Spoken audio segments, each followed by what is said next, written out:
If you're part of the Mormon church and you've got some questions about Mormonism and the LDS faith, you know you're not supposed to be looking at anti-Mormon literature. In this episode, we're not going to. We're going to just look at the Bible. What does the Bible have to say about Mormonism and some of the key doctrines of the LDS church? Today, we're going to look at Mormonism exposed by the book of Hebrews. The book of Hebrews in the New Testament presents a strong theological challenge to Mormonism, particularly in its teachings about the nature of Jesus, the priesthood, and what happens to us after we die. Hebrews emphasizes the supremacy of Christ, the sufficiency of his sacrifice, and the unchanging nature of God's covenant. And all of these things contrast with key Mormon doctrines. Let's start with the supremacy of Christ. One of the key themes in the book of Hebrews is the idea that Jesus is greater than the angels. He's greater than Moses. He's greater than Melchizedek. He's certainly greater than all of us. And this is very different than what Mormonism teaches. Let's take a look. Hebrews chapter 1, verses 1 to 3. Long ago, God spoke many times and in many ways to our ancestors through the prophets. And now in these final days, he has spoken to us through his Son. God promised everything to the Son as an inheritance, and through the Son, he created the universe. The Son radiates God's own glory and expresses the very character of God, and he sustains everything by the mighty power of his command.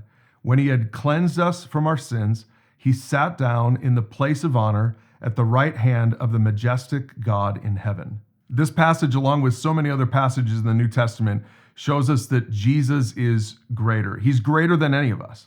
Now, Mormonism doesn't teach this, but the book of Hebrews makes this super clear. In fact, I encourage you to read the book of Hebrews for yourself and just notice how the author goes through this point and proves to us that Jesus alone is to be worshiped. Now, in Mormon theology, they believe that Jesus isn't exactly the same as the Jesus of Christian theology. In Christianity, Jesus is fully God, 100% God. Jesus isn't God Jr.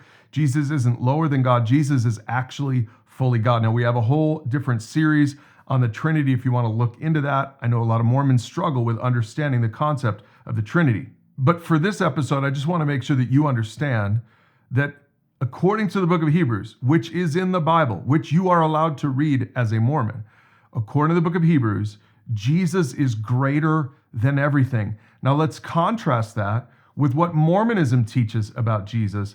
And Mormonism does not elevate Jesus to the same place that the Bible does. Abraham chapter 3, from the Pearl of Great Price, which is one of the Mormon scriptures, it says this: "Now the Lord had shown unto me, Abraham, the intelligences that were organized before the world was. And among all these, there were many of the noble and great ones. And God saw these souls that they were good.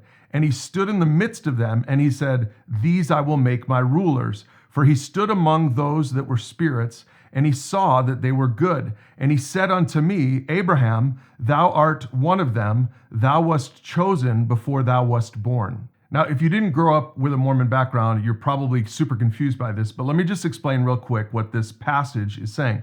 This isn't the Bible. This is Mormon scripture. It's not Christian scripture. But basically, this is saying that all of us were spirit children of God the Father, along with Jesus. Now, Jesus was the firstborn, Mormons would say, but all the rest of us were spirit children as well, basically putting all of us more or less on the same level with Jesus. In other words, Mormons believe that Jesus is a created being, just like we all are. This is not what Hebrews teaches. Here's another passage from the Pearl of Great Price. This is from Moses chapter 4. It says there, "And I, the Lord God, spake unto Moses, saying, that Satan, whom thou hast commanded in the name of mine only begotten, is the same which was from the beginning. And he came before me, saying, Behold, here I am, send me. I will be thy son, and I will redeem all mankind, that one soul shall not be lost. Surely I will do it. Wherefore, give me thine honor." Again, this is a super confusing passage for those of us who didn't grow up in the Mormon church. But those of you who are Mormon, you would understand this. You know exactly what this is saying, and it's not a biblical concept. This is saying that not only are we spirit brothers and sisters of Jesus, that we're basically on the same level with Jesus, but it's saying that Satan himself is on the same level with Jesus, or at least was on the same level with Jesus. In other words, Satan is a created being. That's true biblically. Just like Jesus is a created being, which is not true biblically. But Mormonism puts them on the same playing field, on the same level. This is not at all the message of Hebrews. It's not at all the message of the Bible. The Bible says that Jesus is supreme.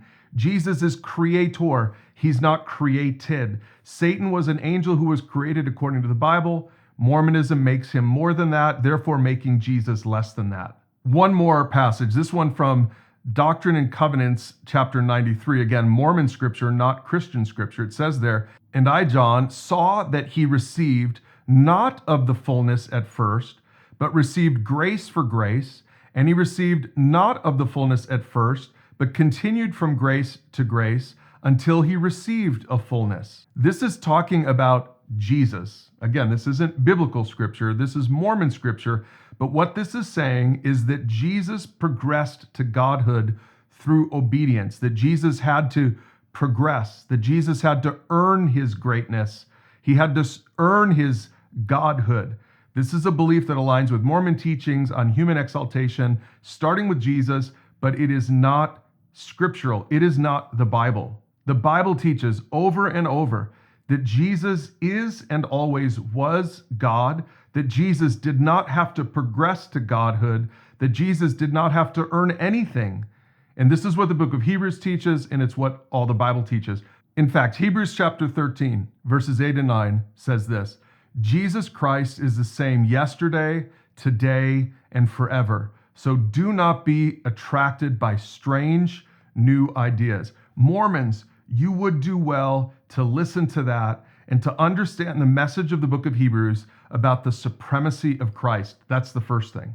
Now, the second thing that Hebrews talks about is the finality of Christ's priesthood. This is very different than what Mormonism teaches about the priesthood. Mormonism promotes a continuation of the Aaronic and Melchizedek priesthoods from the Old Testament. Doctrine and Covenants 107 from the Mormon scriptures says, "There are in the church two priesthoods, namely the Melchizedek and Aaronic." So this implies that Mormon authorities have a continuing role in mediating between God and man. Let's take a look at some other Mormon scriptures that emphasize the necessity of a restored priesthood. Doctrine and Covenants chapter 13, verse 1. It claims that John the Baptist conferred the Aaronic priesthood upon Joseph Smith and Oliver Cowdery. Here's the text. "Upon you, my fellow servants, in the name of Messiah, I confer the priesthood of Aaron, which holds the keys of the ministering spirits and of the gospel of repentance and of baptism by immersion for the remission of sins." Doctrine and Covenants 84 teaches that without the priesthood ordinances, the power of godliness is not manifest unto men in the flesh. In other words, the church needs the priesthood ordinances. We still need priests today. This is what the Mormons teach, but it's not what the Bible teaches, as you'll see in just a second. One more, the Pearl of Great Price, Joseph Smith's History, chapter 1. Again, this is Mormon scripture, not biblical scripture, but it records that Peter, James, and John conferred the Melchizedek priesthood upon Joseph Smith, allegedly giving him the authority to administer the ordinances. Now, this is what Mormonism teaches about the priesthood. And if you're Mormon, you get it. You've probably heard it your whole life. But what does the Bible say about it? What does the book of Hebrews in particular say about the priesthood and whether we still need it today? Hebrews 7, verses 23 to 25. "There were many priests under the old system, for death prevented them from remaining in office. But because Jesus lives forever, his priesthood lasts forever. Therefore, he is able once and forever to save those who come to God through him. He lives forever to intercede with God on their behalf." This is saying that there is no need for a restored priesthood. I want you to hear this, Mormons. I don't know if you've ever read the book of Hebrews before. It's in the Bible. It's in your Bibles. It's in the New Testament. I encourage you to read it for yourself. Don't just take my word for it. But the book of Hebrews makes it clear all throughout that Christ's priesthood was eternal and sufficient and ultimate. Ultimate meaning it was the last priesthood we needed. Jesus is our permanent high priest, and because of this, there's no biblical basis for a separate human-administered priesthood. We don't need priests anymore, according to the book of Hebrews. Hebrews chapter 10 confirms this when it says, "And so, dear brothers and sisters, We can boldly enter heaven's most holy place because of the blood of Jesus. Bottom line, Mormonism brings you back to Old Testament religion. Christianity is New Testament religion. It's a new covenant. Jesus fulfilled the letter of the law from the Old Testament, including all of the stuff about priesthood, so that we don't need priests anymore. This goes along with the supremacy of Jesus. This is one of the things that really bothers me about Mormonism, is again, it's lowering Jesus by saying he wasn't the ultimate priest. I just encourage you, Mormons, read the book of Hebrews for yourself.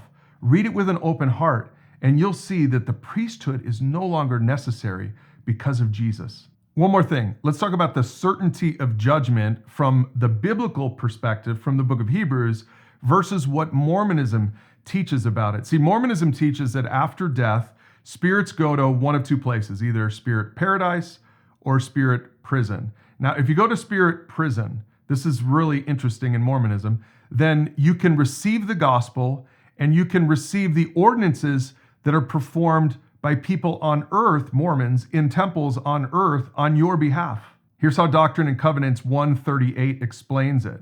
Thus was the gospel preached to those who had died in their sins without a knowledge of the truth, or in transgression, having rejected the prophets. These were taught faith in God, repentance from sin, vicarious baptism for the remission of sins, the gift of the Holy Ghost by the laying on of hands, and all other principles of the gospel. Let me explain what's going on here, especially for those of you who don't understand some of this Mormon doctrine. According to Mormonism, people on earth can go through temple ordinances on behalf of people who have already died. This is why Mormons are so into genealogies. A good Mormon would go to a temple and would take the names of people who have died who weren't Mormon, and they would get baptized, for example, in their place. That's called proxy baptism. Now, I've got problems with this on many different levels. First of all, we're not saved by works. We're not saved by baptism. We're not saved by ordinances. So that's one problem that I have with this. But the other problem that I have with this, and this might be even a bigger deal, is it's making humans people who can save other humans. So once again, it's taking away from the supremacy of Christ. One other thing that this doctrine does for Mormons, and I get this, I totally understand this, is it makes the message of Mormonism more palatable. If you didn't have an opportunity to respond to God on earth, it's okay, because God's a good God, he's a kind God, and you can respond to him later. See, this is man-made religion. This sounds great. In fact, I wish this were true, but actually the Bible teaches that it isn't, and it's the book of Hebrews specifically that gives us that insight. Hebrews 9:27 says this, each person is destined to die once, and after that comes judgment. Like it or not, the Bible makes it abundantly clear that we have one opportunity to respond to Jesus in faith, and it's while we're alive, while we're on this earth. There's not a purgatory, there's not a paradise, there's not a spirit prison. None of that stuff is true. There's not some waiting place where you get a mulligan, you get a second chance. This is why it's so crucially important for every single Mormon to open up the book of Hebrews and read what it has to say, because it tells you the truth. It doesn't tell you what you want to hear. It tells you what is true about salvation and eternity. And verse 28 really drives it home. It says that Christ was offered once for all time as a sacrifice to take away the sins of many people. He will come again, not to deal with our sins, but to bring salvation to all who are eagerly waiting for him. Friends, the book of Hebrews presents a powerful and clear message about the supremacy of Christ, the sufficiency of his priesthood, and the finality of his sacrifice. Unlike the teachings of Mormonism, which suggest that human effort, ordinances, restored priesthood are all necessary for salvation, Hebrews emphasizes that salvation comes from Christ alone. There's no need for additional mediators. There's no need for priests. There's no need for works or ordinances or any of that stuff to achieve eternal life. And that's the good news. I mean, this is the good news of the Bible. Those who trust in Jesus can have full assurance of salvation, knowing that his work is complete and sufficient. So friends, please open the book of Hebrews for yourself and see what God's word has to say about Mormonism and Christianity and the difference between the two.